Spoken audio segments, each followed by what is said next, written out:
immigrant from South India who currently calls the Pacific Northwest her home. She's a tech professional with over 15 years of experience in software development and related work. And Savi is most passionate about the people around her, understanding what makes them tick and helping them do their best. Having lived in different cities, both in India and in the US, Savi finds inspiration in the stories of the different people she comes across. This led her to start a podcast called the Sheroes Club, where she hosts a discussion in a storytelling format of the people she finds most inspiring. Outside her work and the podcast, you can find her spending time with her family, going on hikes, or spending solitary time in nature. Savi, we're so excited to have you here today, and we thank you, and I'm going to give the floor to you now. Thank you so much for that amazing introduction, Michelle. Thank you everyone for being here. Just gonna go ahead and start sharing my screen. And when I say share my screen, it's not, death by PowerPoint. It's just some, quick points I put together for you all to take notes if you find it useful. So with that, I'm gonna go ahead and start. Hope you all can hear me. Yes, we can hear you. Awesome, thank you. And I just need to point out really quick, Savi, Savi's presentation is going to be recorded up until the discussion point, and then we'll stop the recording. Thank you. A very happy Saturday morning to all of you that are attending this event and this session as a part of the very first Women Empowerment Retreat organized by the Central Washington University's Westside Student Life team. Thank you, Michelle Cook and team, for having me on this panel alongside other amazing and accomplished women. This truly is a privilege. As my first ever public speaking event for a social cause, this is very special to me. Coincidentally, today also happens to be my mother's 73rd birthday. So I would like to dedicate this milestone event in my life to her. Without her, I wouldn't be here.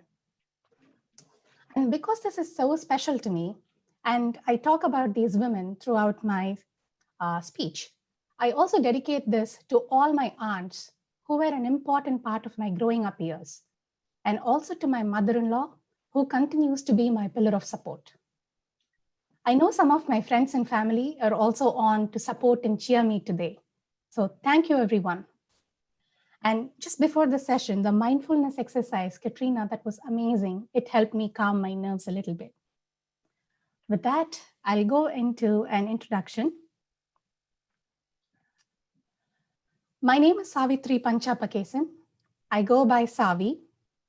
I'm originally from Chennai, a vibrant city in South India, where I grew up in a multi-generational, close-knit family setting. And I completed my schooling and undergraduation back in India.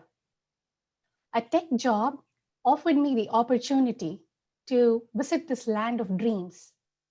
And as a first-time visitor, landing in JFK back in the summer of 2007, I remember being in awe of this beautiful country and how worlds apart it was for where I came from.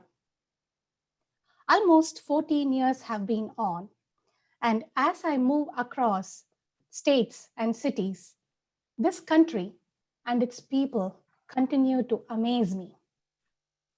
And thanks to the wonderful opportunities offered here, I now live a life that I did not even dream of and did not even know was possible. For all this and more, I am truly, truly grateful.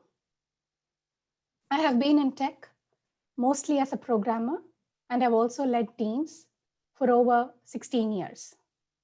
So that's just about my background. As you're listening to me, you might wonder, what makes Savi, who seems to be a tech worker with no other credentials, qualified to be in front of you to talk about women empowerment? After all, why should you spend 30 minutes of your precious weekend morning listening to a programmer talk about women empowerment. Let's get to it. I am passionate about people, whether they are family or friends or colleagues or strangers. People fascinate me. I love listening and I love helping my people succeed or achieve what they want to. So, for the lack of qualifications, I make up with my observations and insights from being around many women growing up, and later on at work, where I have learned so much from some extremely smart women, and most recently by collaborating for my podcast with many other empowered and accomplished women from different walks of life. So, in a way, I have been preparing for this talk all through my life. Let's start with my story.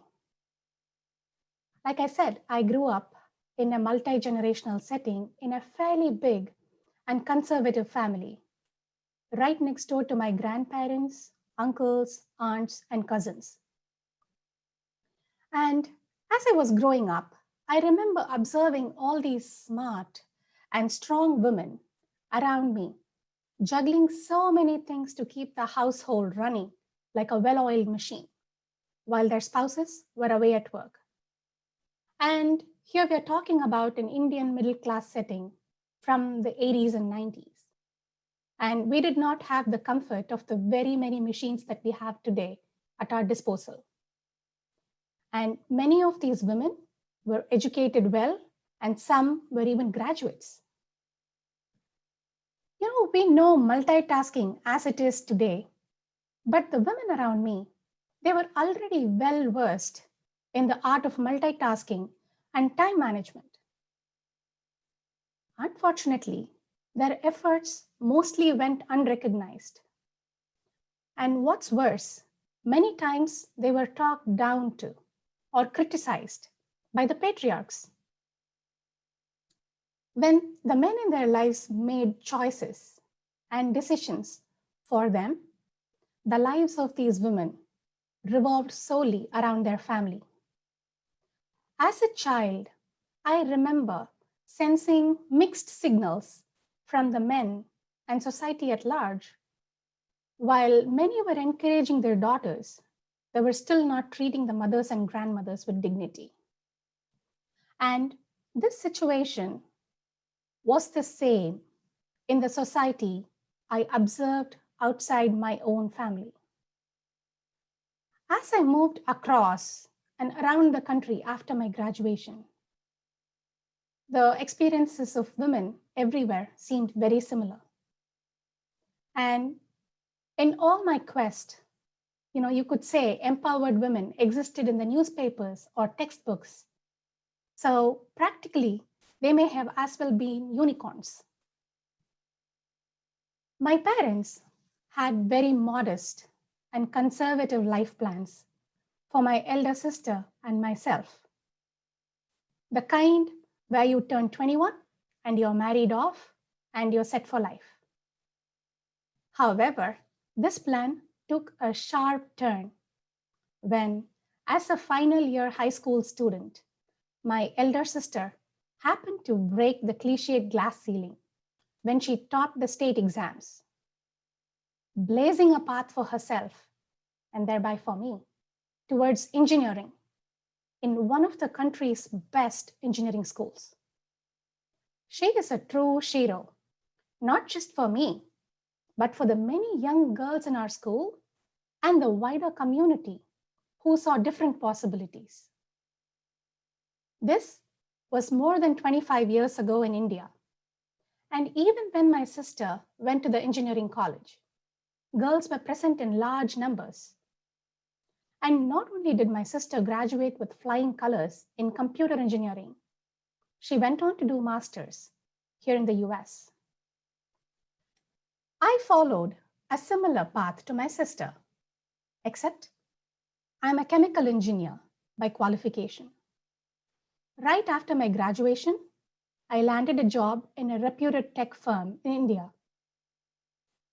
Through that job, I got an opportunity to visit the US. As a young adult, stepping into the US, which was clearly a developed nation, I was quite alarmed to find a lack of women programmers here. There have been many instances where I was the sole female in a meeting, or sometimes even in a team. This baffled me, and I would like to share this one particular experience. We're all sitting and discussing a solution for a problem as a team. And I remember this particular very quiet minute or two when all the colleagues around me became quiet and they were surprised because I had offered a solution to a problem. I could not wrap my head around it because it was early on in my experience in the US. Now I know and understand better. I have come across many women in different settings that have told me, I don't think I can program, or I don't think I can do what you do. You must be smart. To which I have always maintained, if I can, you most definitely can. Maybe not right now, but with some preparation and training, it is possible. So even with such less representation of women in tech, I think I've just been lucky to get to know and work with brilliant women, especially some amazing women leaders across my different jobs.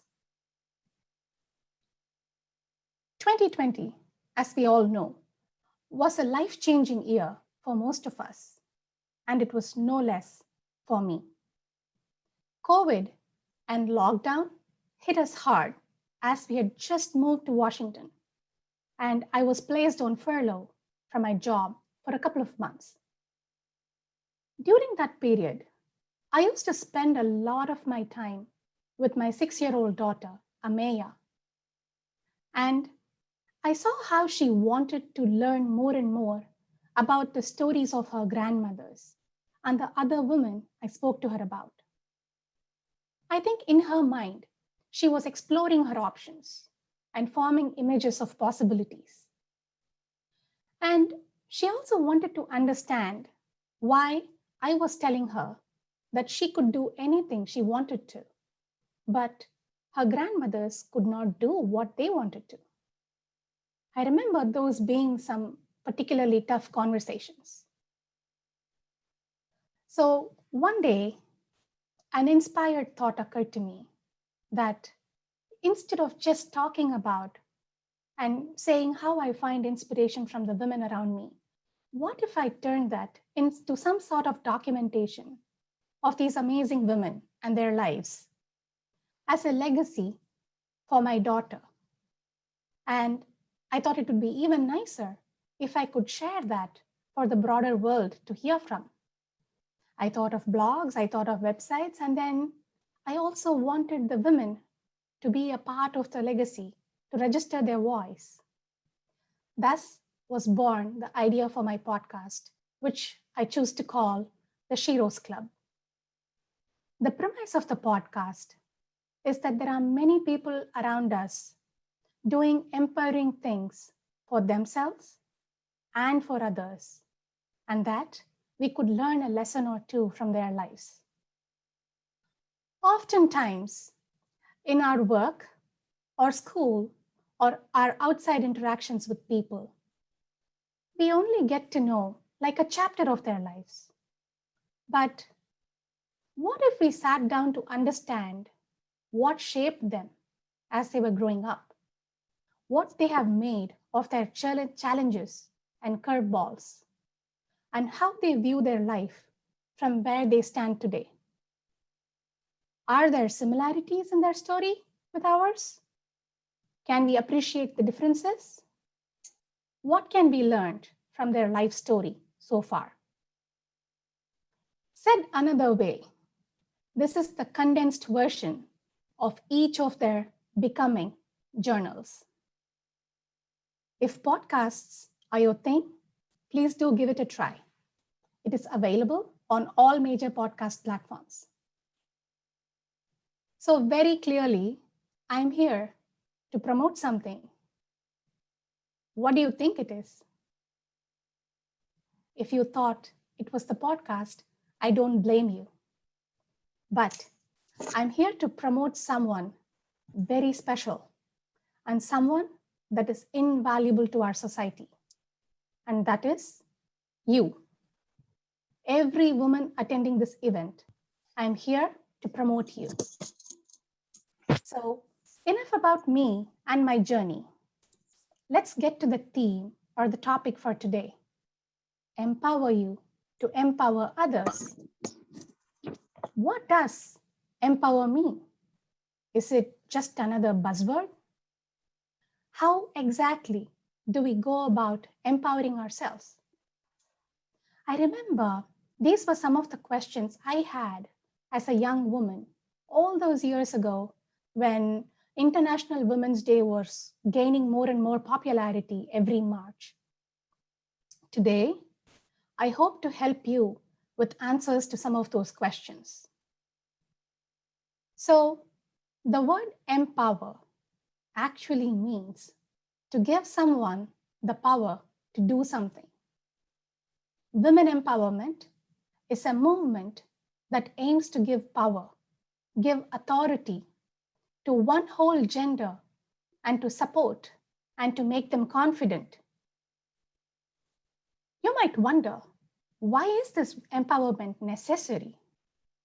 It is necessary because for generations and generations before us, girls and women were denied opportunities just because they were women. In other words, women empowerment is a movement where one whole gender is being rewired to think differently and to go after lofty dreams and goals. I also think of it as this: the same society that took the power away from women is now coming around, recognizing its mistakes and trying to make amends. Equipped with that history and having conduits to the world readily available in the form of internet and social media, it is very important to recognize that we are at a crucial point in the history of evolution of empowered women. Here, each of us has a role to play to build and accelerate progress.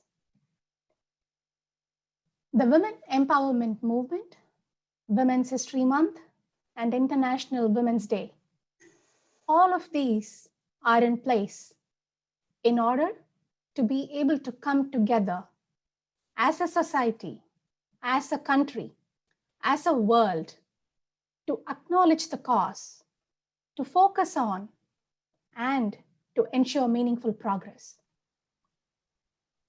Personally, I think this is an amazing time to be a woman because we have so many opportunities to discuss, share, grow with, and lean on one another.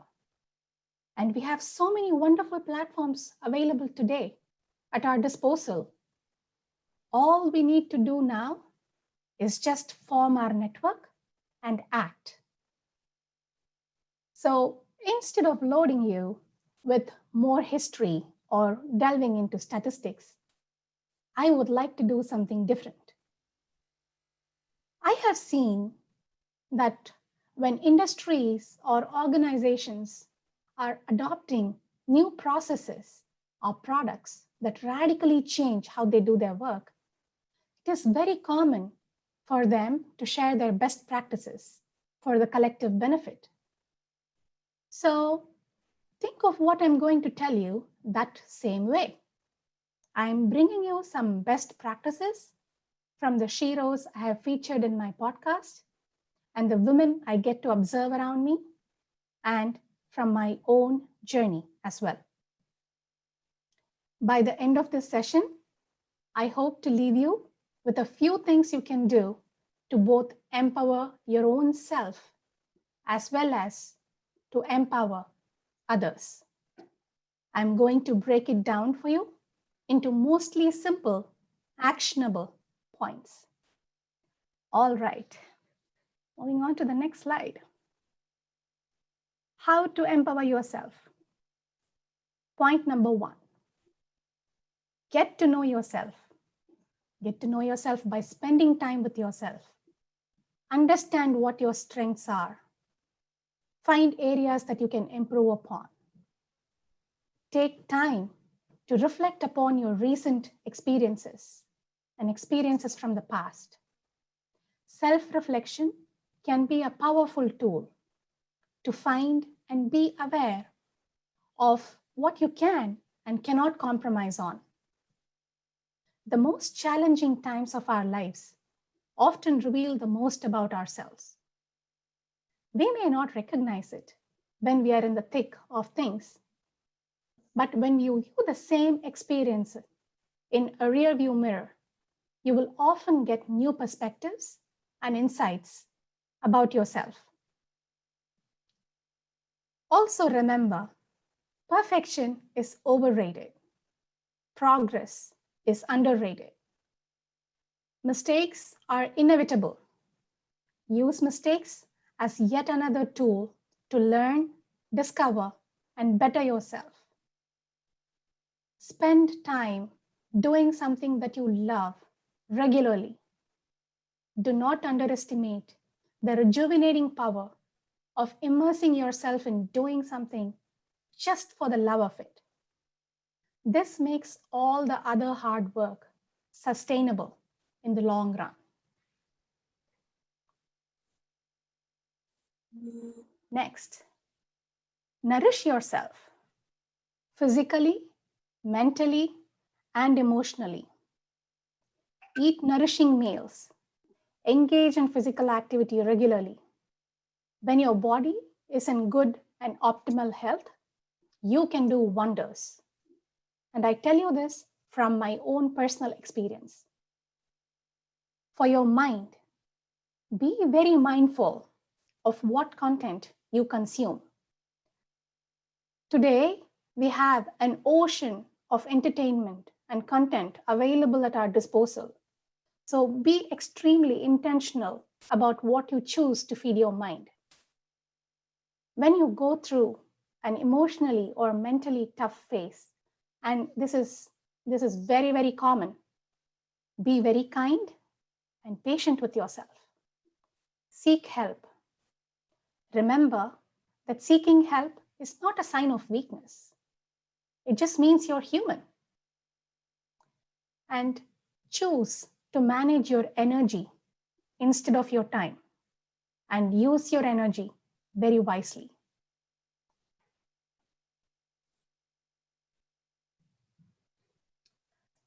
Build diverse skills. You may pursue a field or specialty academically, but that does not mean you cannot explore other options. Having a diverse array of skills comes in handy in many stages of our life. Many times in my own experience, being a queen of all trades has proven helpful than my expertise in one. Let's talk about life skills. Life skills evolve with us. The way it stands right now, technical skills are considered an important and essential life skill. There are many ways to learn, even for free. See if you can sign up and just give a shot at a small personal project. Many people I know start out by building a website just for kicks. Interestingly, many women that I worked with in the podcast picked up technology just as a matter of fact approach back in the 70s and 80s. If they could do it with much less resources and with a society that had not evolved as it has today, then surely we all could do it.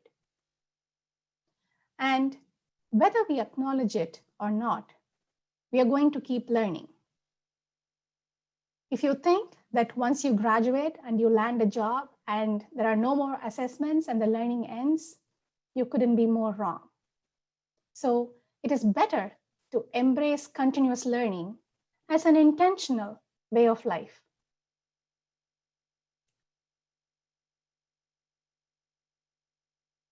Build an empowered circle around you. Here, I have a few points. Girlfriends. Build a network of like-minded, energized girlfriends with whom you can brainstorm and discuss ideas, or just rant and blow off steam, or just hang out and have fun. Every woman that has spoken to me on the podcast emphasizes this. Seek more experienced friends. Make friends that are much older than you are and have them a part of this circle. This relationship proves to be mutually beneficial. I don't think this is widely spoken about, but research indicates a very, very strong benefit to both sides when you have friends that are much more older and much experienced than you are. I have a few of them, and I'm truly grateful for their insights and guidance. Build some allies into your circle. What does this mean? Look for male colleagues or friends or family members or even teachers who are invested and interested in the progress of the women around them. When people with privilege become allies for the people at a certain disadvantage, they're able to influence quicker and impactful outcomes. This has been proven in a research as well. And this particular point is very important. If and when you're ready, your life partner needs to be a part of your empowerment circle. I cannot stress this enough. When you have a life partner that is not just secure in themselves and supportive of you, but is also proud of you and becomes your cheerleader, both of you can build an amazing life together.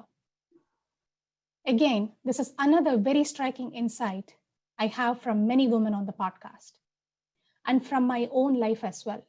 If I am here today doing this talk in front of you, there's equal contribution behind the scenes from my husband, who also happens to be my biggest cheerleader.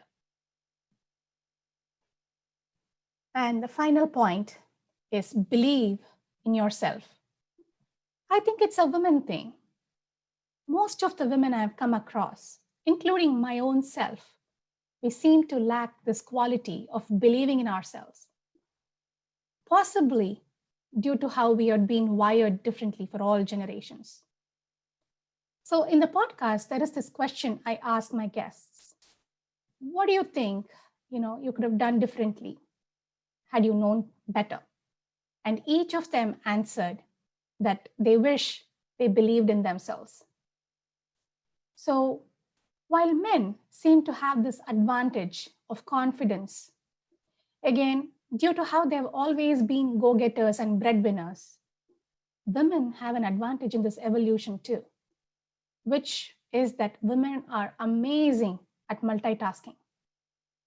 That's one advantage of generations of running a household and being primary caregivers. We are very good jugglers. So I can assure you that you can succeed and achieve your goals, no matter how lofty they are. But first, believe in yourself. So those are some points I have for how you can empower yourself. Now, let's move on to understanding how we can empower others.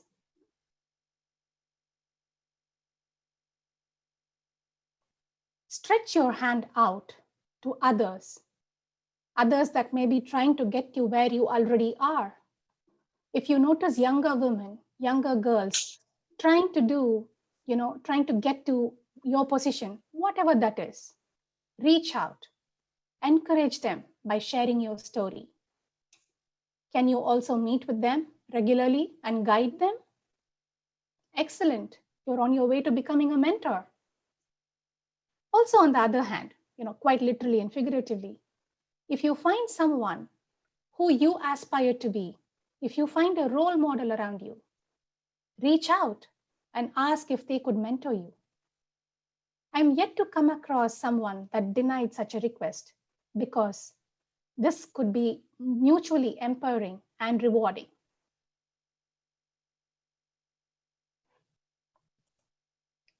The next point, support other women around you.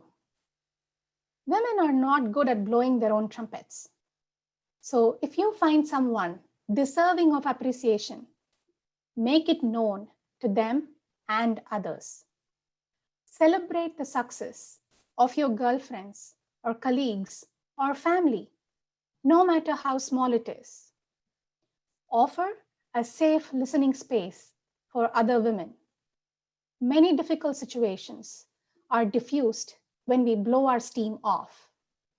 And as women, we need to support and offer our shoulder to lean on to other women that may need it. And do not compete with other women. We're all running our own race. We're all in this together.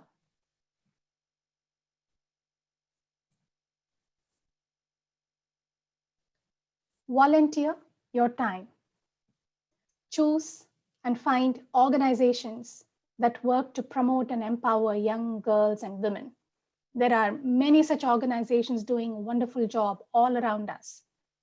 We all need to share stories with each other, and even more importantly, with younger generations, so they can understand the different possibilities. Don't hesitate to share your story, vulnerabilities and strengths alike. This could be the single most intimate and personal and empowering thing you could do for another girl or young woman.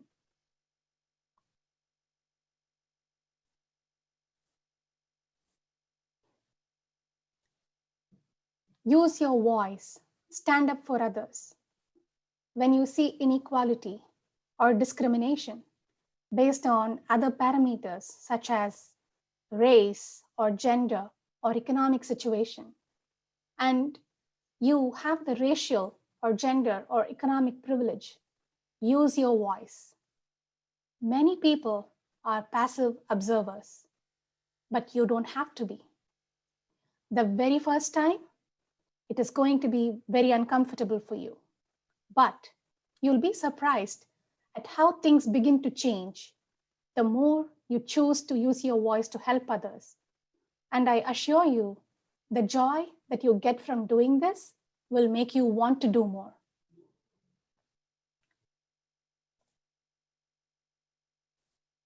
And finally, lead by example. There are many young girls, young women watching us. They are looking at us as their examples. So be empowered, be independent, be self-aware, but also be kind and empathetic. Show girls younger than you, like your sisters and cousins and friends, by being a good example. Show them that you can be strong and powerful and yet radiate kindness and warmth and empathy. Remember that we are here to build each other up. So those were, quick points for you to learn how to empower others. So with that, I think we are almost at the end of my session, and I want to offer my gratitude here for all the amazing women that have worked with me on the podcast, those that have been featured, and all those people that I'm working with for sharing their stories, vulnerabilities, and strengths alike. And if there is one thing I want to leave you with, it is this thought. Let us use the opportunities and dreams denied to our grandmothers and mothers as the fuel to accelerate gender equality so that our daughters and granddaughters can be born to solve better problems for the world. Thank you very much. If you enjoyed this, I would love to hear from you. You can reach out to me on LinkedIn which is where I'm most active on, or you can also email me at savipunch@gmail.com. Thank you very much again.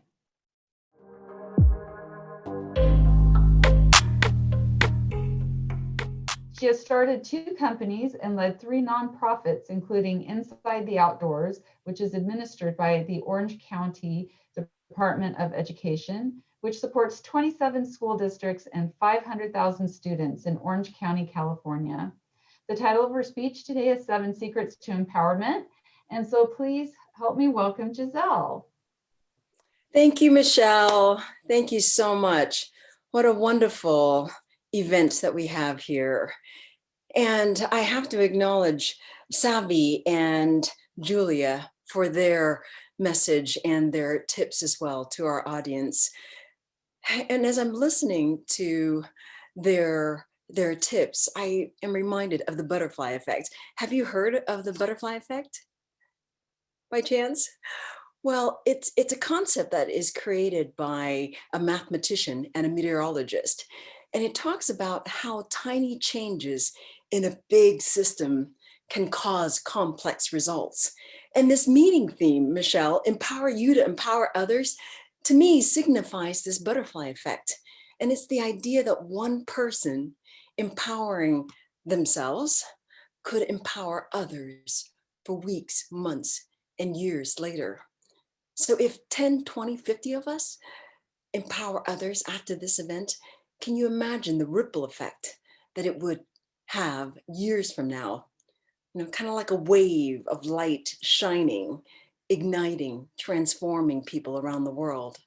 So what a powerful and profound theme that you and the team have put together, and especially during March, the Women's History Month. So thank you, Michelle, to Hashmi, to Ashley, and the entire team for creating this event. I'm honored to be here speaking to the Central Washington University Wildcats staff and friends. And as an entrepreneur, a coach, and a student of life, I remember very clearly what it felt like to be in college, sitting in your chair. Well, not literally in your chair now at home. You know, I'm in the classroom. But in this world of TikTok, YouTube, Instagram, and Facebook, I applaud you for being here and for working on your personal growth and empowerment. And I also realize that I'm speaking during a time right before lunch. So, you know, my stomach is grumbling as well. So I'll try to make this as engaging and interactive as possible.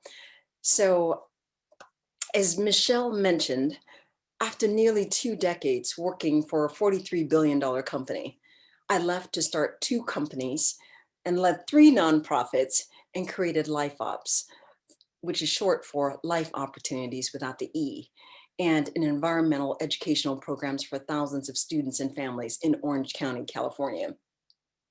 But I started from very humble beginnings. My parents immigrated to America in their 50s. I was the youngest of 7 children. And as a child, I watched my parents struggle, resettling in a new country, learning a new language, working to feed their children, and eventually sending most of us to college. We were poor, but I never felt it. We lived in a small 1,100 square feet house with 3 bedrooms and 1 bathroom on a house that sat next to the 22 freeway. But my parents had a generous heart.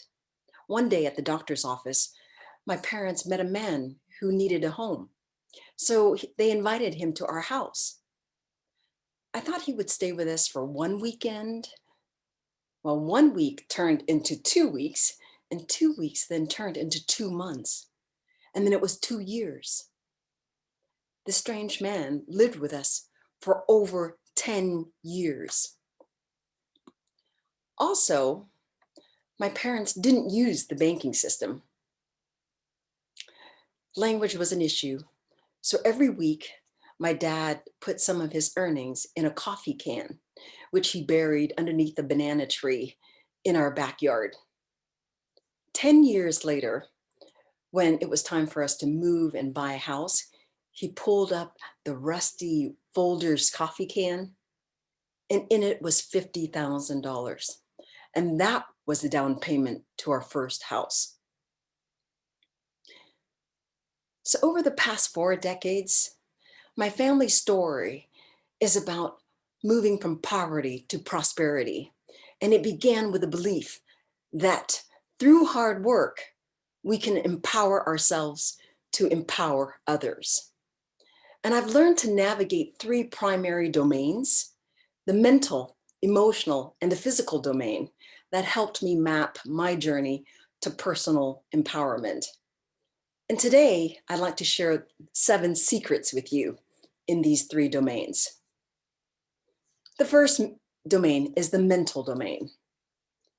And secret number 1 is your success.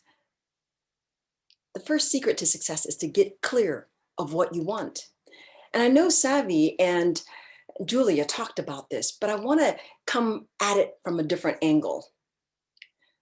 What is your vision? What is the vision for your life? What is your 5-year vision?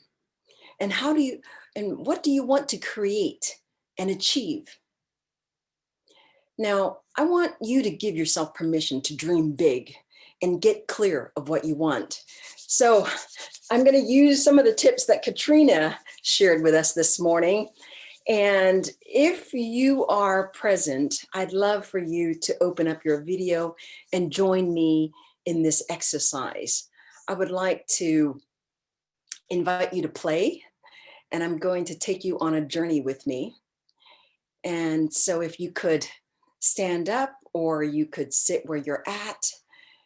And I'd like for us to first stretch.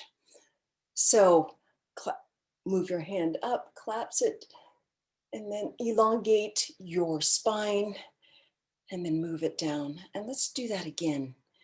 Stretch up to the sky, and then stretch as far as you can. Maybe stay on your tippy toes if you're standing up, and just open up your lungs and breathe.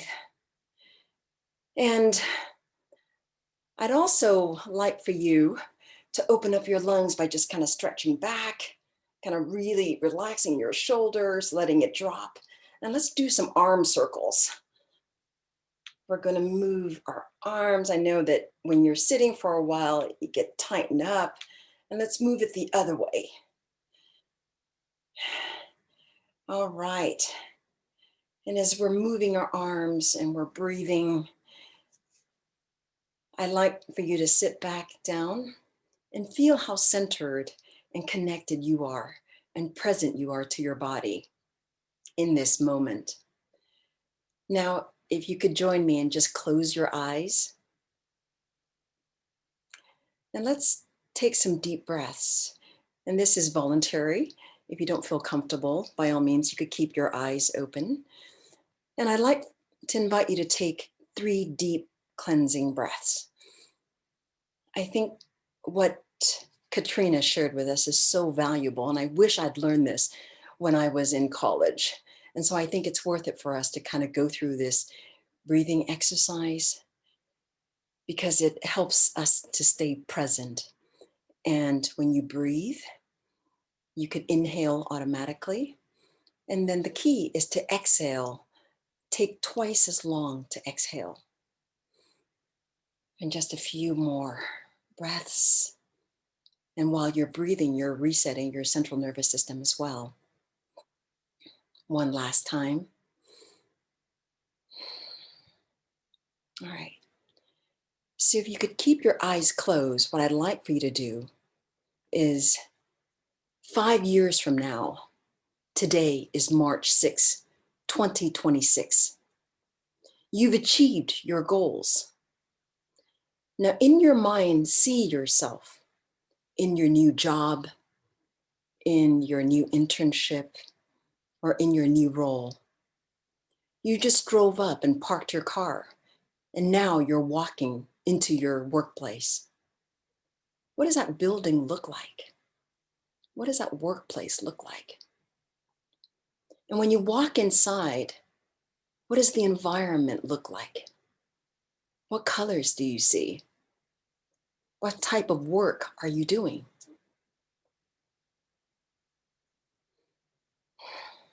And how does it feel to be working in that environment? Do you feel joy, contentment, satisfaction doing the work that you love to support yourself?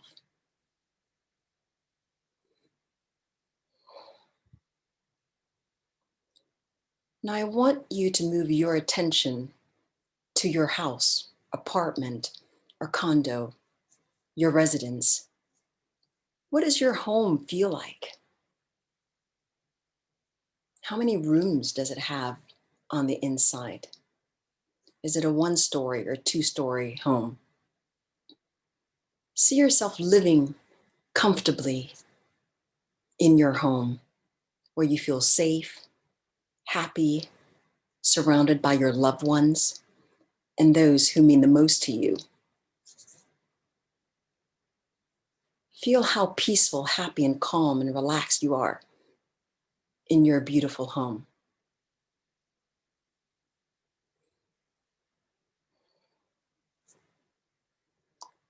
Now I want you to see and move your attention to your bank account.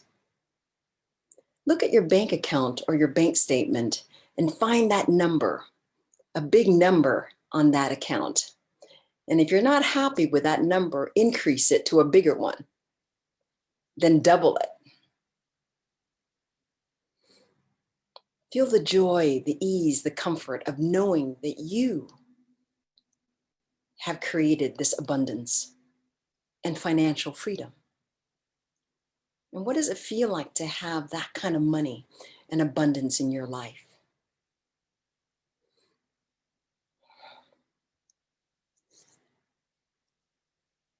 Now I'm going to count to 3, and then I'd like for you to open up your eyes. 3, 2, 1. All right.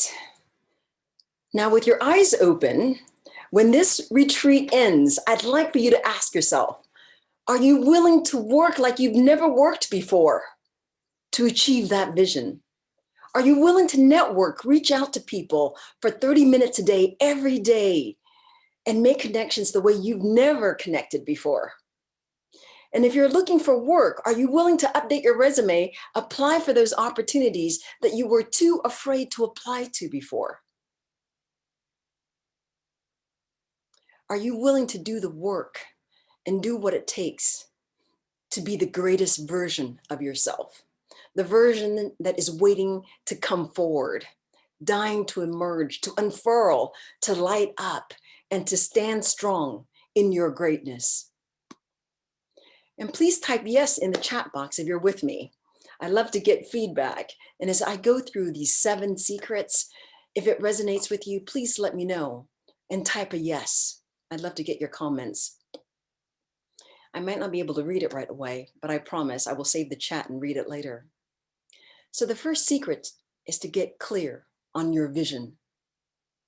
Secret number 2, be aware of your thoughts. As a new manager at the Coca-Cola Company in Irvine, California, I was super excited. In Vietnam, where I was born, people knew 2 English words, hello and Coca-Cola. I was invited to a West Region food service team meeting at a huge distribution center. And I remember walking into a big conference room with wide eyes, excitement, and an eagerness to learn. I saw round tables with white linen coverings, fountain equipment in the back, and a team of 40 men standing in that room. Immediately, I felt uneasy, as if I was entering a locker room full of men, except they were wearing white button-down shirts, slacks, and a jacket. Right? So there were 40 operation managers on my team, and I was one of 2 women and the only Asian American in the room. I felt like a little fish in a big tank, and all eyes were on me. The eyeballs were scanning, scrutinizing, and speculating. And in my mind, I heard them say, who is that chick? Does she belong here? What is she doing here? Immediately, I felt self-conscious, small, nervous, and intimidated. And just to be clear, no one was overtly disrespectful, but subconsciously my thoughts made me feel small. So raise your hand if you had thoughts that made you feel small in the past. Thank you, Jasmine, Ashley. Thank you. All right. If I had an opportunity to go back to mentor my younger self, I would say this. Yes, you were in an intimidating environment, and yes, you are a new manager. But what if I were to say to myself, I deserve to be here. I'm good enough. I have worked hard and I know I can make an impact here. So let's bring it. Do you think that self-talk would have made a difference? By noticing our thoughts that don't serve us, we could reframe it to change our state, release confident energy, and let go of the feelings that don't serve us. Which leads me to secret number 3. Ask for help. If you want to go far in life, find ways to help others and don't be shy. Ask for help. Most people would love to help you succeed. And yes, there'll be people who'll say no, right? Especially on social media, right? Because they get bombarded. But I promise you, if you make the connection, more people will say yes if you keep asking. And as a coach, I get many questions. And a common question that I get from students is, how do you ask for help without feeling awkward? So here are some ideas. Professor Cook, I'm passionate and excited to learn more about marketing and finance or the field of your choice. Can you recommend an article or someone on campus I could go to for help or inquire about internship opportunities? And here's another example. I've recently read your research paper about global supply chain. May I schedule some time to ask you a few questions? If you're looking for internships or job opportunities, prepare an elevator speech and have it in your back pocket at all times, because you never know when you run into somebody who may be able to help you. So here's an example. Here's mine. Hi, I'm Giselle Nguyen. I'm a business coach who helps professionals create a crystal clear path for their future, get unstuck, and create a blueprint for success in 60 days. Do you know anyone who I could help? Secret number 4, add value. Now you could add value by listening, observing, and solving problems. You could anticipate the problems. So in 2003, after a series of layoffs where 6,000 people lost their jobs at the Coca-Cola company, sales reps were running out of the manager's office crying. Morale was low for months. And I felt sad coming into work, even though I had a job. So I thought about it, and then I came up with an idea where team members could create a note card expressing gratitude and recognizing people up and down the organization. So after the program launch, the president of the company called me to say thank you.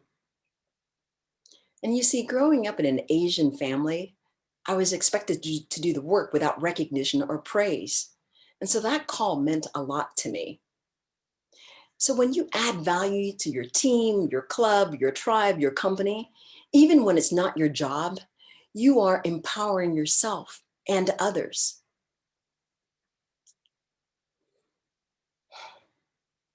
Secret number 5, get uncomfortable, fail, and recover quickly. As a young manager, I thought I had to be perfect, right? And not make mistakes. I wanted to protect my reputation. And because I thought that way, I didn't act or take enough risks. And every day I'd ask my daughters now, what did you fail at today? Because I want to impress upon them that failing is a good thing. Fail means first attempt in learning. First attempt in learning. So if you're not taking risk, asking for feedback, applying the feedback to improve, Are you pushing yourself hard enough?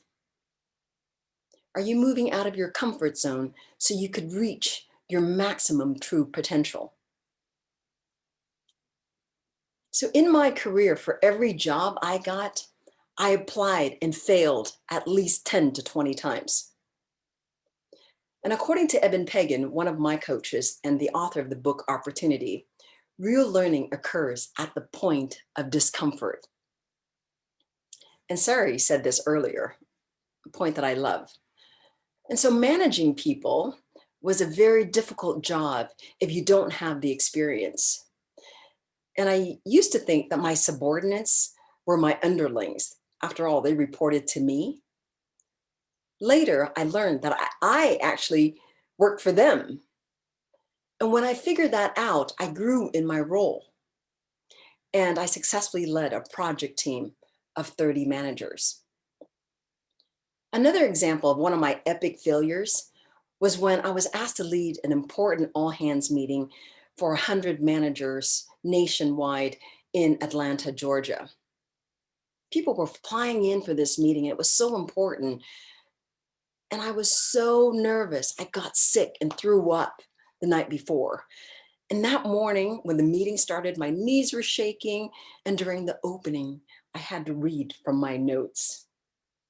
And after that epic failure, I came back to California and I started to work on my communication skills, and I signed up for Toastmasters. And because I had many failures, in 2015, I led a global project and presented to the president of Coca-Cola, another president this time, and won international recognition for my work.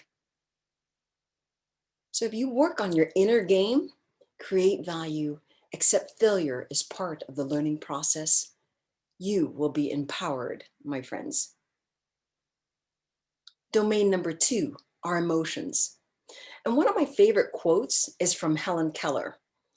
The best and most beautiful things in the world cannot be seen or even touched. They must be felt with the heart. And one great metaphor I've learned from Professor Andy Parks, who teaches a class on emotional intelligence, is that our emotions are our internal GPS. And unpacked, they are our call to greatness. And while love and belonging are 2 emotions all humans desire, I think as a student, I remember I was riddled with self-doubt, fear, shame, blame, guilt, jealousy, envy, procrastination. Oh, I was the queen of procrastination. And let me just remind you, it doesn't go away necessarily, but you just learn how to integrate and align your emotions so that it works to your advantage. Which leads me to secret number 5. When the emotions arrive, open the door, acknowledge it, and thank it. So let me show you an example. Let's say that I was fearful. Thank you, fearful Giselle, for keeping me safe. You've done a great job protecting me all my life, sheltering me from harm and keeping me safe. You've done a great job, but now I need you to move forward with me and not against me and not hold me back. I will step into my greatness and fulfill my purpose in this life. And I want to be the greatest version of myself, my loving and empowered self. And I have these conversations with myself all day long, by the way, when those self-doubt comes up. Which leads me to secret number 6. Thank your thoughts and emotions, because it serves a purpose, even if you don't know what that purpose is. There's a saying that goes, if you are aware of your thoughts, you can control it. If you are unaware of your thoughts, then it controls you. After being a single mom at 30, I had a vision of the person I wanted to meet. I made a list He had to be a family man who is great with children, a professional, smart. He had to be funny. You know, he likes the outdoors and travel, basically all the things that I like, right? And several years later, I met my husband through a family friend. And after we connected, I learned that he also had a list. My list had about 10 items. His list had about 20. And then my friend had about 129 items. Needless to say, she's still single. But true love is an invitation to grow, accommodate new truths, and transform our beliefs. We can learn a lot about ourselves in relationships. And for me, I had to learn how to communicate, how to be transparent, how to be honest with my fears and my fantasies. I had to learn how to listen, explore, and regulate my emotions. And if you are in a new relationship, I have a question for you. If you knew the next greatest version of yourself could emerge from this relationship, would that inspire you to keep going even when it gets hard? I believe relationships and friendships are our call to greatness. And if we allow it, we live during a digital era of the internet and the social media where exponential change is occurring all around us. But love, my friends, its value, its purpose, its light will always remain constant, connecting humans around the world like this event.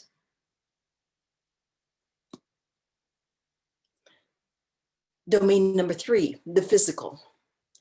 And with the physical, I'm referring to our bodies, our health, our external being, where our mental, emotional, spiritual, and other domains reside. And you know that saying, life doesn't happen to you, it happens for you? Well, here's my final story, and one that will integrate my 6 secrets. On April 26, 2014, I had a wake-up call that changed my life forever. Earlier that week, I was in Dallas, Texas, leading a team of 30 managers, that same project I've been referring to.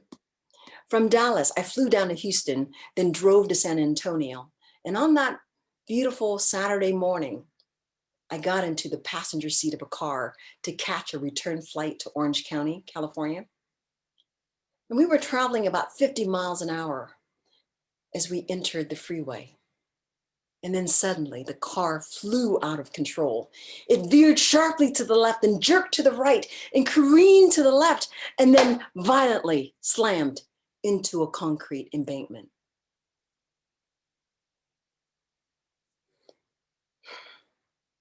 When I opened my eyes and scanned the surroundings, I saw the front hood crushed like an accordion. I could smell the burning fumes. I went to open the door to run out, but something was terribly wrong. I looked down. My legs, they would not move.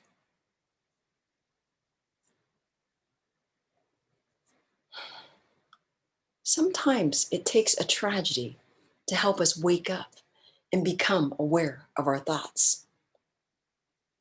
As I sat there in that car, immobilized, experiencing cervical spinal cord injuries, I realized the gravity of the situation. I knew how I wanted to live for the rest of my life. So when was the last time you asked yourself, if I died tomorrow, what will I do today? Those who know me know that I'm organized, I'm driven, and my husband would add, a touch stubborn. So after 8 hours of surgery, the neurosurgeon fused 4 of my vertebrae in my neck back into place. I recovered in ICU. 5 days later, I was transferred to Health South Rehab Center in San Antonio, Texas. And by this point, I had been immobile for 2 weeks, unable to walk. I couldn't put on my clothes, my socks, my shoes. I couldn't even take a shower or use any of my bodily functions. I had a catheter on. And at the rehab center during the admissions process, the neurosurgeon studied my charts and said, patients with your condition usually takes 3 months to stabilize and 3 years to fully recover. I looked at him in disbelief. I've never been away from my children for this long. And hearing him say 3 months, I was unimaginable. I couldn't accept that. And as the doctor continued explaining my treatment, my medication, the daily physical, occupational therapy, and the list goes on, I was seething on the inside. All I could think about was, I don't care. Of course, no disrespect to the doctor. This is not me. I don't care what the average statistic says. I don't care what the chart says. I have control over my body. I have control over my mind. I'm the person in charge here. While I didn't know how much time my body needed to heal, I know that it will take me shorter than 3 months. So laying on that hospital bed with a neck braced, with stitches in the front and in the back, I had a lot of quiet time to think. This medically forced quiet time was a life-changing experience. I became aware of my deeper thoughts. I reviewed my life's plan. I focused on my inner strength, forcing out all doubts and negativity. Some people call this process meditation, silent prayer, mindfulness practice. I didn't know it at the time. I just called it trapped in the hospital, right? But this practice was totally new to me. And before this, I was one of those people who never stopped working or moving.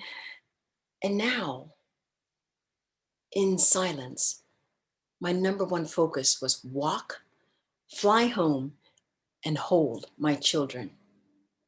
And every day I visualized what it felt like to walk, to get on that plane and go home and hold my children. And these thoughts consumed me while I learned how to put one foot in front of another and learned how to walk again. And what I also learned was for every day I was immobile, I had lost 1 week of cardiovascular strength. My body was jelly because my muscles had atrophied. So starting from day 1, when the therapist asked me to do 10 leg lifts, I did 100. 20 sit-ups, I did 200. It may take me about 10 hours, but I did 200. We had these plastic bands to work out our arms. I worked on them incessantly. Every muscle fiber, every ounce of energy I had, I put it towards my vision. And at night, when the hospital was dark, I exercised in bed. I remember doing stomach crunches in bed.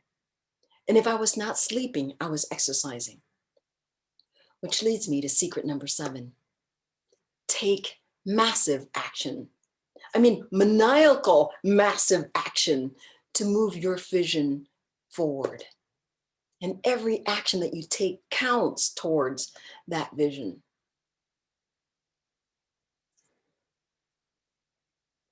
So what was the final outcome, you might ask?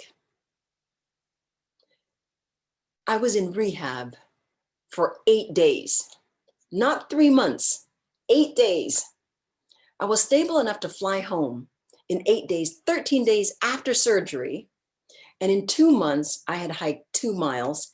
And in 3 months, I returned back to work and completed my multi-million-dollar project for the company in 5 months.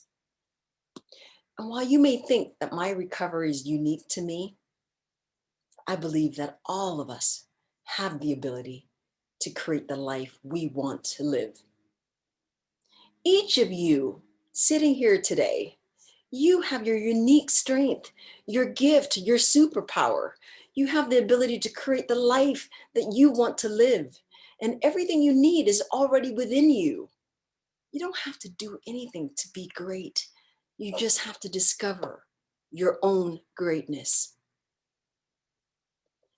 You are more capable, more influential, more creative, more powerful than you know, than you allow yourself to be. And at the rehab center, the idea of telling the doctors at the admissions process that I will walk again in 8 days after major surgery, that seemed ludicrous and crazy and far out to others and also to me. But now, standing in front of you and sharing my message, I know that I'm living proof that it is possible. And I believe that each of you have that special gift that only you can bring to the world. We can initiate that butterfly effect by empowering ourselves. We could influence and empower the world.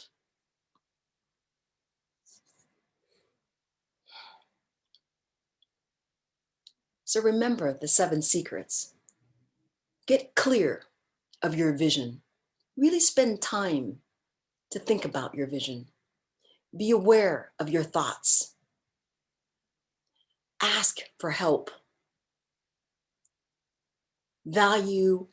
Add value to your team, your club, your tribe, your organization. And 5, which is very important, get comfortable. Don't be afraid to fail and recover quickly. And number 6, acknowledge and give gratitude to your emotions because it serves a purpose.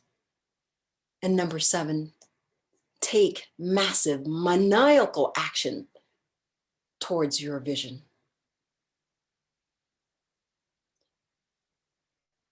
Now, after this event, I want you to ask yourself, remember, are you willing to do what it takes to be empowered and to achieve your vision?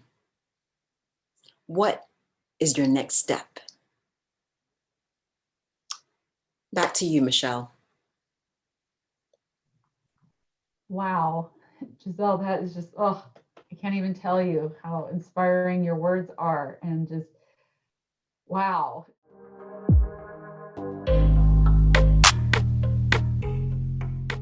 You may write me down in history with your bitter, twisted lies. You may taunt me in the dirt, but still, like dust, I rise. Does my sassiness upset you? Why are you beset with gloom?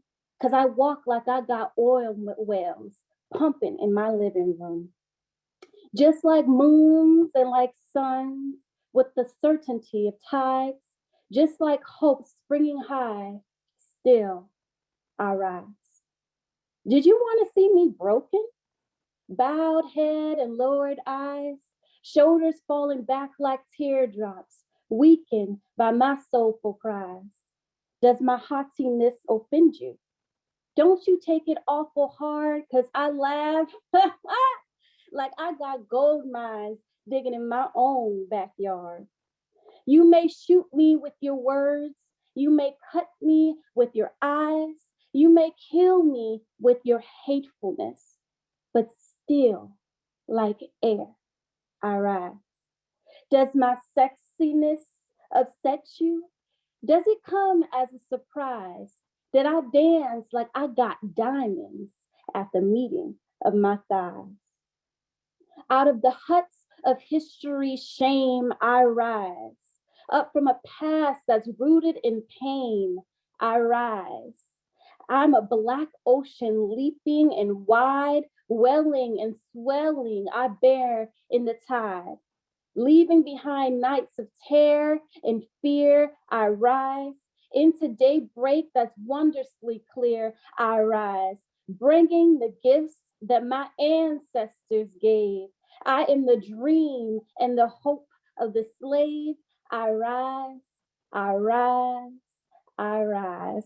That is one of my favorite poems written by Maya Angelou. So hey sis, hey, I am back.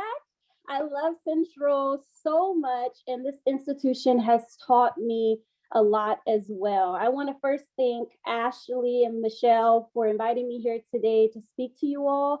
I do, full disclaimer, I do have an iPhone and a laptop, so I'm staring at y'all from 2 different views. So if you see me looking over here and over here, I'm I'm making eye contact with all of you just to see all of your beautiful faces. So don't mind me much, just listen to the words. Central was able to speak life into me, and it was part of my journey and who I am today. And hopefully I'm able to speak some life into you today. So I am from New Orleans and came back here for grad school at Tulane University. New Orleans is a lively, beautiful place known for their seafood, gumbo, crawfish, seafood boil, pralines, bounce music. Now, there is one particular thing New Orleans is known for, which is hurricanes, honey. So much so that we have drinks and even sushi named after them. People even bring a bit of joy to hurricane season by having hurricane parties. Now they're virtual hurricane parties. They advanced, they elevated in this season. That to be said, I got a bit of a story for you. So I wake up in the morning, got my bonnet on. For all my Black queens on Zoom right now, you know exactly what I mean. Ready for my hair appointment. My stylist, she texts me and she says she has to cancel. You would think homegirl would have told me, but she didn't, because you know boundaries or whatever. So stick to the script. I was just minding my business, drinking my water, because we no longer spilling tea in this season. And I decided to catch a lift to run some errands. I was on a mission to fulfill what I needed to get done, that I completely ignored the weather, the signs, and the people around me. So I got into the lift, but the Lyft driver actually told me, he was like, no disrespect, ma'am, but why are you shopping in the middle of a storm? A hurricane is coming soon. You know that, right? So I look out the car window and I notice a black sky. And I'm like, oh crap, a hurricane is definitely coming. So my stylist didn't tell me because she assumed that I knew the storm was coming. I ignored the weather and the empty stores because I was so fixated on my mission. It took me to meet a complete stranger to point out my ignorance on the fact that a storm was actually coming. When the realization actually hit me, I went into full survivor mode. I already had built up this anxiety about hurricanes due to my childhood trauma. When I was only 9 years old, I lost my home to Hurricane Katrina. My family became homeless, and all we had was the clothes stuffed in these mini bags and suitcases. There was this immediate fear. What if I lose everything again? I can't start over. What was strange to me was the calmness of the people in New Orleans.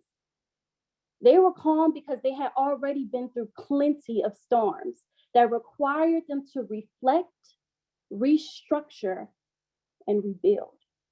I'm going to say the 3 R's once again: reflect, restructure, and rebuild.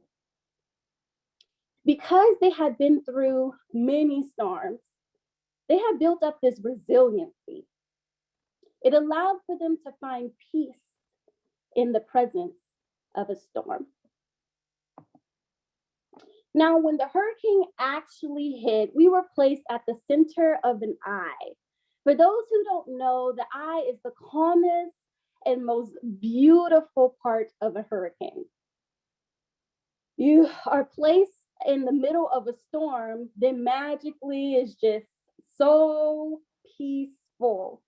When you look in the sky, you notice no rain, no wind, just a circle of clouds reminding you that the storm is almost over. In the midst of this storm, we had no choice. We were forced into stillness. And because that, and through to stillness, we found peace in the midst of a storm. So today we're going to discuss peace in the midst of a storm.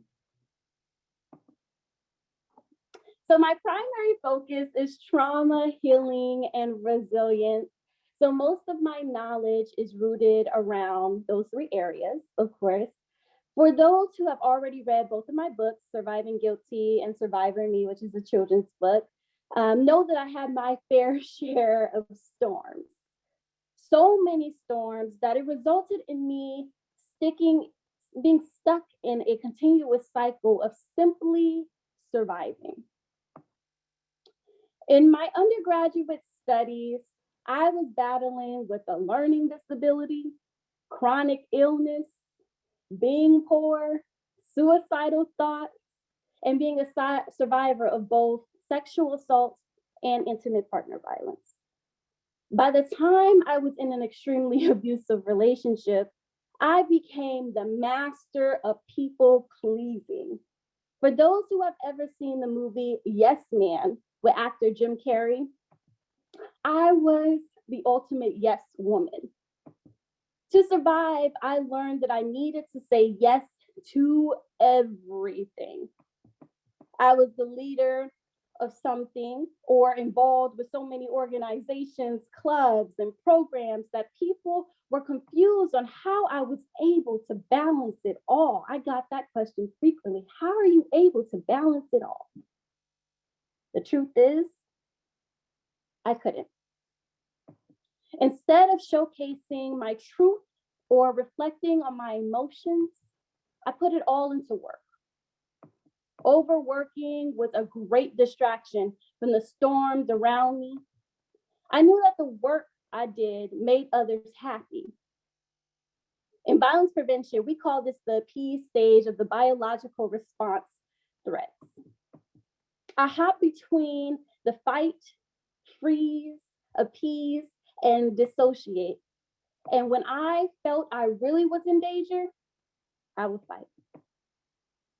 Just like the people in New Orleans, I was already prepared for the next storm because I was so used to being hit by one. Time after time again. To the point where surviving was so normal in my life, I was never able to find peace and beauty within myself. I just thought that this was just how things were supposed to inherently be. My goal in my undergraduate studies was to change as many lives as I could. However, my intent never fully furrows into the impact that I wanted because I could not find peace in any part of my life.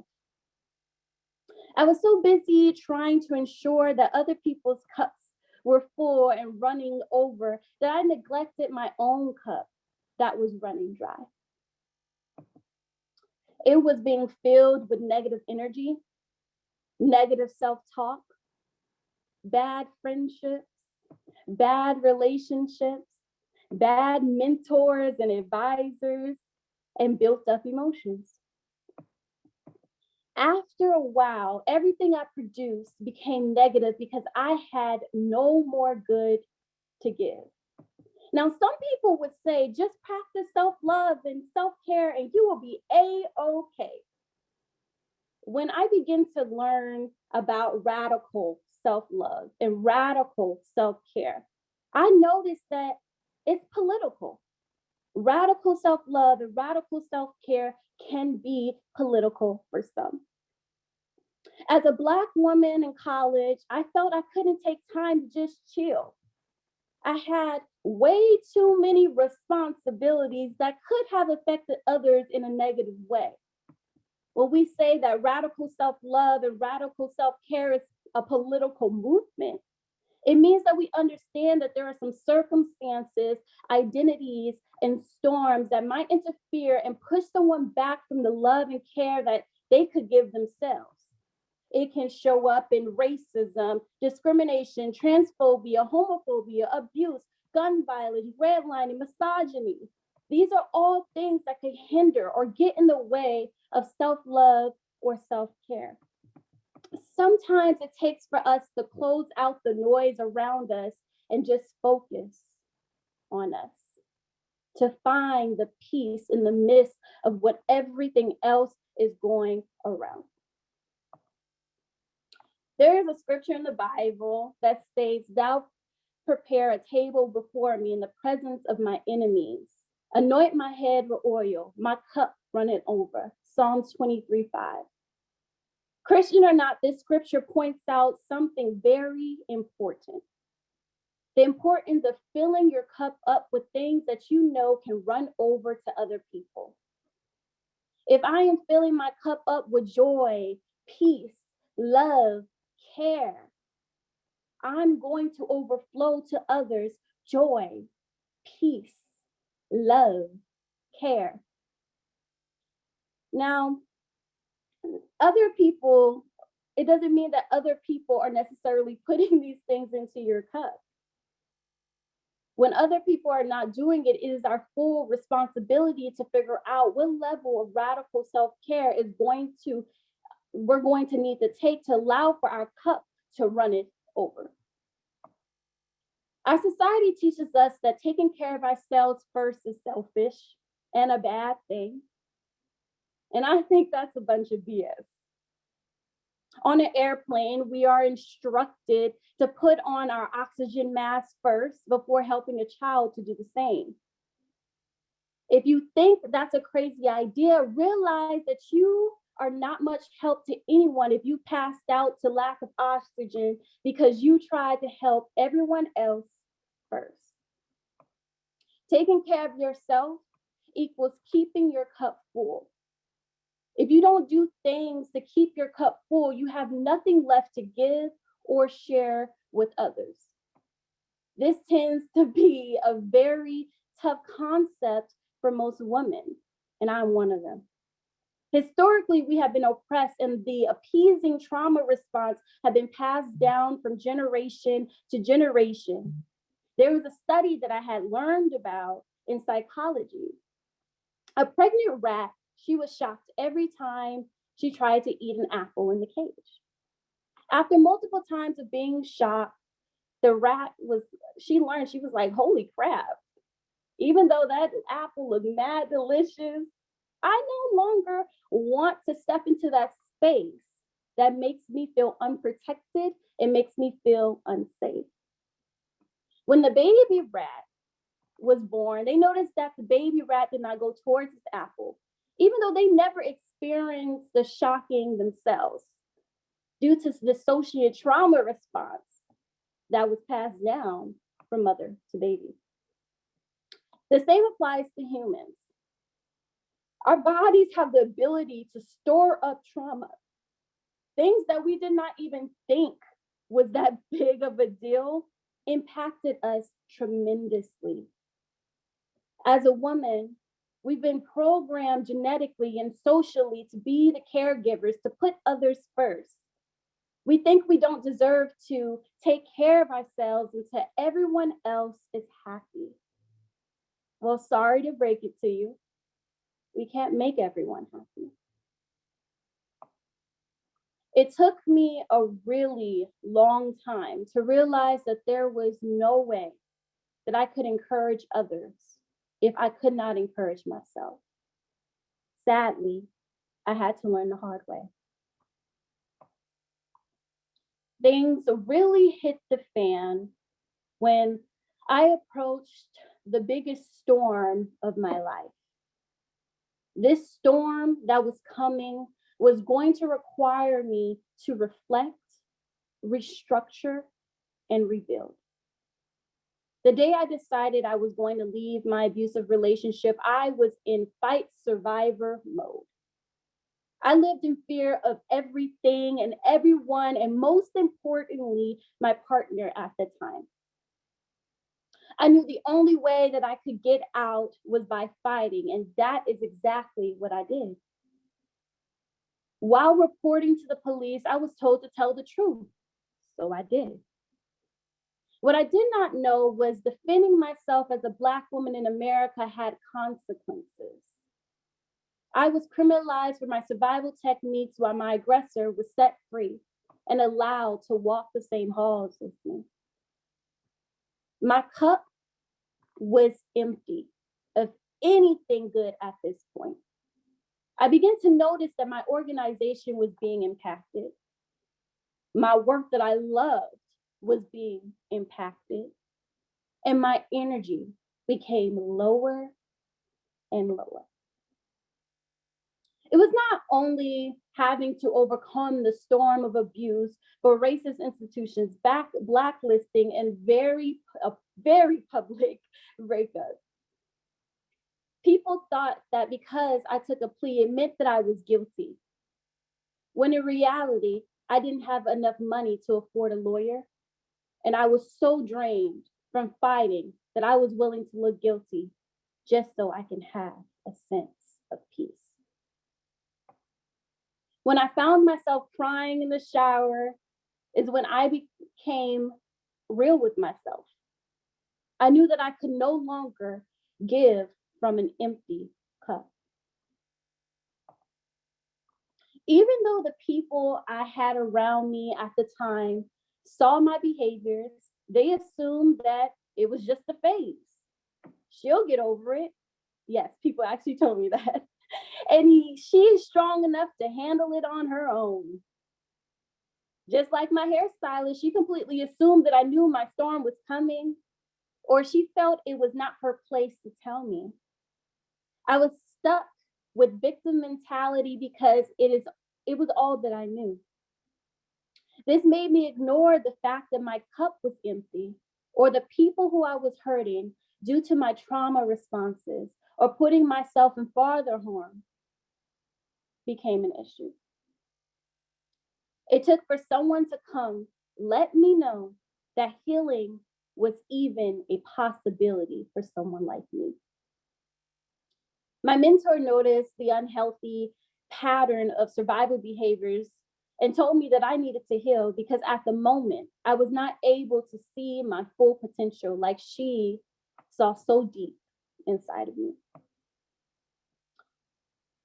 I left that office so angry because I could not fully receive what she meant by that time. Shortly after that meeting, I started to journal. I asked myself these 3 questions. How does fear show up in my life? How does it hold me back? What is one way I could be my authentic self? What do I need to let go of that is keeping me from that? What's one of my biggest regrets? After some time to reflect, I knew what I needed to do. It was going to be the hardest thing I ever had to do. I quit everything.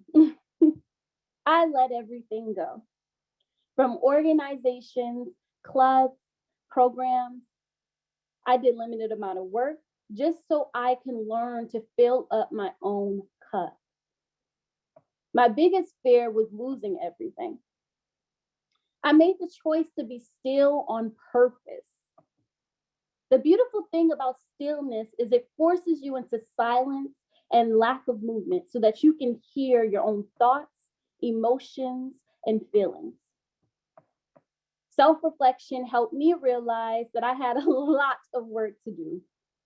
I had no clue who I was outside of trauma, leadership programs and positions, and work.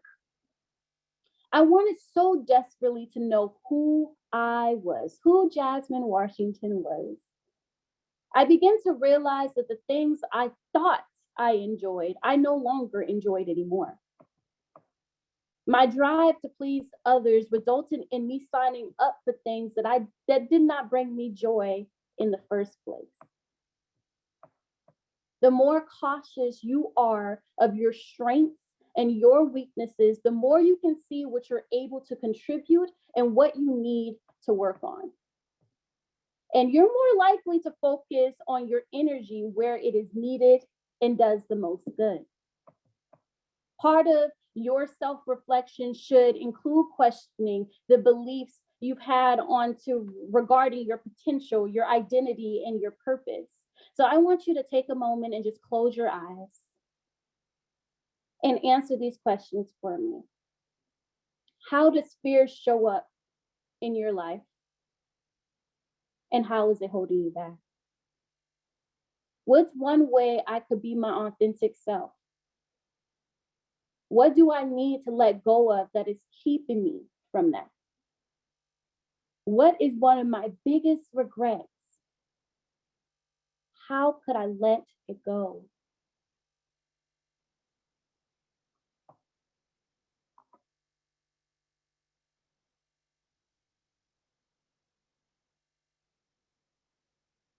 When I started writing my book, Surviving Guilty, I knew that it was going to be a difficult process because what the book required of me was to be honest about who I was and try to understand how I got to where I was at the moment.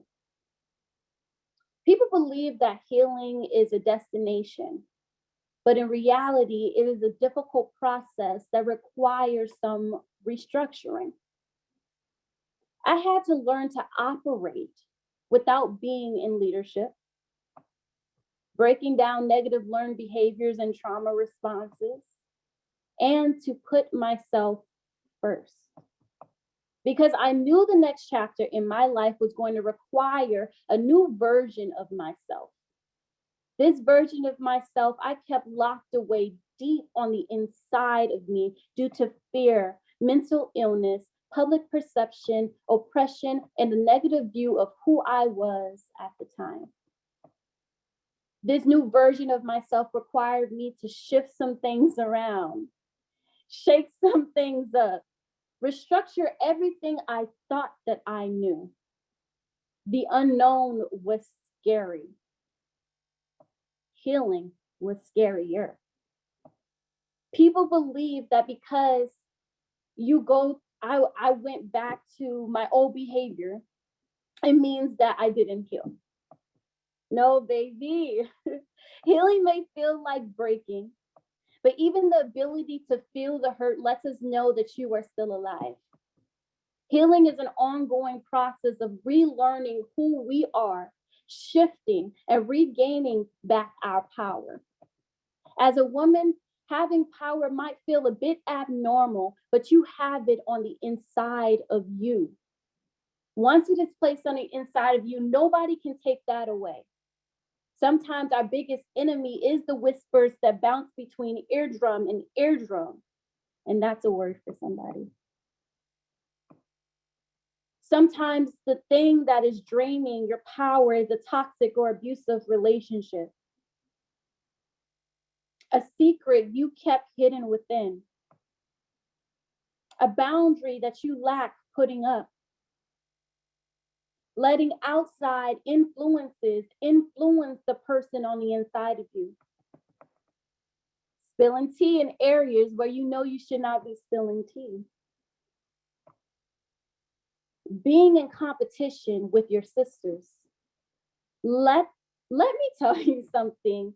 What is for you cannot be taken away from others. Let me tell you something. There's a few of us, and we all need to learn to uplift one another and to empower one another, because together we can make an impact. I cannot be who I want to be and be who I am destined to be at the same time. Restructuring can be messy, but restructuring can also be empowering. When I became still, I was able to hop on my process of healing. When I began to restructure, I noticed that my intentions even shifted. And my impact was much greater. I also knew that I was restructuring when I noticed that the stories that I told no longer brought tears upon my face. Now, Giselle, actually, thank you for bringing this up. So we're going to actually dive into the butterfly effect, because it is the formation of rebuilding yourself. Sometimes we must break completely in order to rebuild fully. Trust your ability to transform. In elementary, we had a science experiment, and this experiment was to look at the life cycle of a butterfly. At a very young age, I was connected so closely to this cycle. The transformations that we got to see on a daily basis was amazing.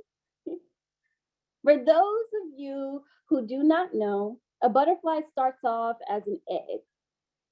But in these small changes, we begin to see a small caterpillar grow. After they grow, they latch on to the top of the container or tree branch for another transformation. What I noticed about the caterpillars is everyone in the class, all of their transformations were happening at different paces. Some transformed really fast because they did not need that much time to develop.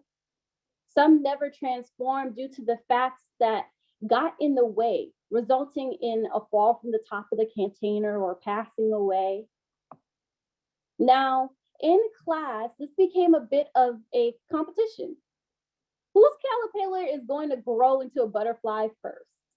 Some students even tried to get creative, sneaking more food into the container to wake it up. For me, I was going to speak life into this caterpillar. Come on, caterpillar. I am going to whoop your tail if you don't hurry up. You got this. My caterpillar took forever, y'all. Other students already had a cocoon, while mine was enjoying their best life when other students' cocoon cracked and was turning into a butterfly. Mine was still chilling in the cocoon. The process was taking so long that I began to try to rush the process by tapping the glass. I thought my caterpillar died. By the time everyone had their butterflies, we were still waiting on mine. It felt like the process would never be over. Eventually, the butterfly hatched like everyone else, and mine was the biggest in the whole class. My butterfly even had different colors than everyone else. Because my butterfly was under different circumstances, it had to move differently than the rest. My butterfly was not changing, it was transforming, which means that it could not go back to what it once was because it had already reached a new stage of improvement. Just like a butterfly, we are not changing because that means we have the ability to go back to the way things used to be. We are transforming. When we transform, it is a rebuilding of ourselves to know that your purpose is greater than the process it takes to actually get there. Once a butterfly is free, they help plants reproduce. Over time, giving life to others by creating eggs. When we transform into something greater, we are then able to reproduce greater. When we rebuild, we are able to produce an environment that allows for life to grow. When I rebuilt, I noticed everyone I laid my hands on was able to produce life in others. I did not allow the circumstances that affected my process to get in the way of my purpose. I began to notice a sense of peace in the middle of my storm. I started looking at violence as the underbelly of trauma, which helped me begin to even understand my aggressor a bit. Opportunities flew through me and I grabbed the ones I knew will only bring me peace and joy within my life. I became the president of Central Washington University. I ate what I wanted. So what if I wanted to be vegetarian, vegan, meat eater, all at one time? Mind your business. I learned that the purpose I thought I had no longer,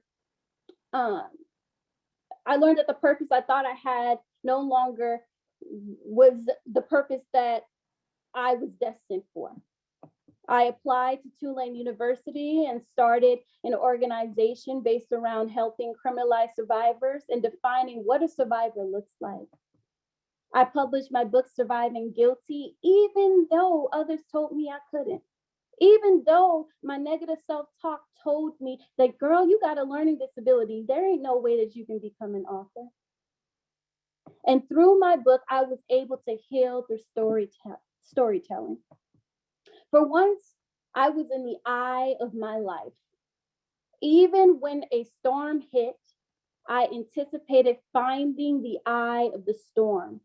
It allowed for me to fill up my cup, so I will be able to survive the exit of the storm. You can only empower the people around you if you empower yourself first.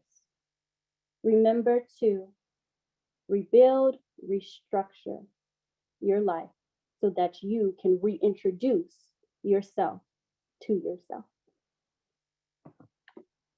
Please follow my social media sites. My book is for purchase on Amazon, Kindle, Barnes & Noble, and on my website, www.survivingguilty.com. Thank you so much. I'm now going to open up for a Q&A.